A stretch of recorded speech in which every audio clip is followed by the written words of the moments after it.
Can you give me the dummies version of what this is and what it stands for? So RAG means Retrieval-Augmented Generation. And it's actually a solution that emerged a couple of years ago to deal with a problem that was a much bigger problem in AI models then, which was a very short context window. Context window meaning how much information can you give the AI model when you're asking it to, take a next step or send back a message. And the problem was context windows were very short. So you couldn't, for instance, load in all of your help articles. You had to figure out which help article do you load. And so what RAG does is it takes some corpus of material like a help center, and it uses an embedding model to create a vector representation of the semantics of the words, which is a fancy way of saying it's kind of a numerical representation of what it all means. Then you get the question that comes in, you vectorize that as well. So you turn that into a numerical representation of meaning. And then you do a vector similarity search, which is basically a way of saying how semantically similar is this question to all of these articles. So you find the most similar articles. That's very different to sort of previous natural language understanding models that were a bit more keyword based. So when you're using semantic understanding, it doesn't matter if people use the same words. It's much more about the meaning of the underlying concepts. And then what RAG lets you do is you find, the 3 or 5 or 10 most similar articles, and you feed only those to the AI. So it doesn't take up a lot of the context window, and you get it to answer using that. A lot of the market that we operate in basically took that architecture, which was sort of available off the shelf 2+ years ago, and commercialized it by applying it to customer support. So a very technology first commercialization approach. We actually didn't have RAG in our product at all until midway through last year because we didn't think that process of find the most similar help center article and summarize it was actually the biggest problem our customers were struggling with. And that's a little bit the core of how Lorikeet ended up with a differentiated product is we just looked at what people were struggling with and then thought from first principles about how to solve as opposed to sort of taking RAG off the shelf. And the retrieval part of RAG, how is it any different from me just being forget it, I'll just do a Google search myself. I'll just retrieve the information myself. Why would you want to use this? The core idea here is you're controlling what's in that corpus, so what's being retrieved from. So it's not a sort of similarity search across the whole internet or across the large language models' general knowledge. It's a search across a particular database you've exposed. And I think the key thing, especially compared to previous approaches, is that focus on semantic similarity rather than sort of keyword matching. Okay, so the retrieval is based on some vetted information that you want it to retrieve from. And then the augmented part, what's augmenting what and why? Yeah, great question. So the retrieval of the most similar material is augmenting the generation of the response. So a way to think of that would be you take OpenAI's GPT-4o off the shelf and you ask it, what is Lorikeet? There is some amount of general knowledge in that model that will produce an answer. So the problem is not getting an answer, it's getting the answer that you want given you context. And so what you might do instead is add a vector database with a bunch of information about Lorikeet, the company. And then when it does that search, it's going to retrieve that information and use it to augment the generation. So it's going to add extra information to the prompt to the model. And with that extra information, the model is more likely to give an answer that's sort of correct and contextual to the particular thing you're trying to solve, as opposed to kind of using its broad general knowledge.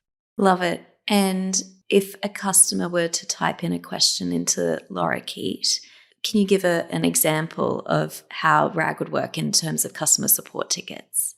Yeah, so one thing we've actually seen talking to a customer in a sales context, they said, this competing product gave this really creative answers to a question one of our customers had, and it wasn't anywhere in our help center. That was kind of cool, and we were wondering why. Well, the answer is actually that's the answer that ChatGPT gives. So in other words, you could do customer support, especially for well-known products, just in ChatGPT. Don't go to the company's website, just go to ChatGPT. The problem is at that point, the company's not controlling it at all, and you've got no idea whether it's right or wrong. It's just kind of using its general knowledge. So in a customer support context, what you're trying to do is control the information it's using to answer and guardrail and prompt the model so that it only uses information and it doesn't draw from its general knowledge. The models that people are using today have really been pre-trained and reinforced to be very helpful. And what that means is they are really overwhelmingly likely to attempt to give an answer to any question, regardless of whether or not they actually have the information required to answer. So if you say to it hey, I can't export my document, and it knows nothing about your software, it's still going to try to answer. It's going to be can you see an export button? Can you find settings? It's usually in the top right, and you get these really vague answers that aren't very helpful. And so the point is you're sort of injecting customer or business specific context in so that it will actually give it correct answer. Yes, that's a great example. I remember a few times that happening and getting quite frustrated with the model being like, just say you don't know, okay? This is a real problem in the space, and it's something we've really tried to focus on is, I think one of the ways in which Lorikeet's model, Lorikeet's agent is distinct is that it is better at knowing what it doesn't know. We've kind of set it up so that if you ask a question and it can't find a good answer, it will just hand off instead of sort of trapping you in this box and making you fight to talk to someone who actually does know. And then when you get that handoff, that's an opportunity to learn and train the model more and then have it be able to handle it next time. So we really want to think about minimizing the number of bad experiences people have with AI, not maximizing the number of things AI does. Yeah, I love that. And not wasting people's time. Just, a quick no is better than a drawn out no, right? 100%. And I think like AI sometimes gets a bad rap for creating bad customer experiences. The thing that creates bad customer experiences is not caring about customer experience. And we're really privileged that sort of without an exception, the customers we work with pride themselves on doing support well, and they want to use AI as a tool to scale that more effectively so that they keep doing good support as they grow.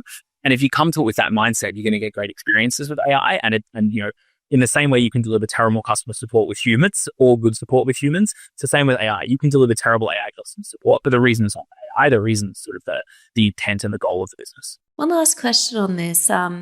You were in a podcast recently and said we build RAG better than anyone else. And I can kind of see that there must be bad players out there, and that's probably why. Is it low-hanging fruit to build a system that's better than the masses? Like why are they missing the mark? I'm actually still not sure. When we show that we can solve much more complex queries than other people, I understand deeply why. I think it's quite defensible. It has to do with who we focus on and the architecture we develop. When we've had feedback, in the last few months that we're also providing better RAG responses, it's still a little bit of a mystery to me. But, I think the reason is we are really obsessed with making the experience good. And we're not solving for maximizing the number of AI interactions. We're solving for making the AI interactions good and then growing that good portion over time.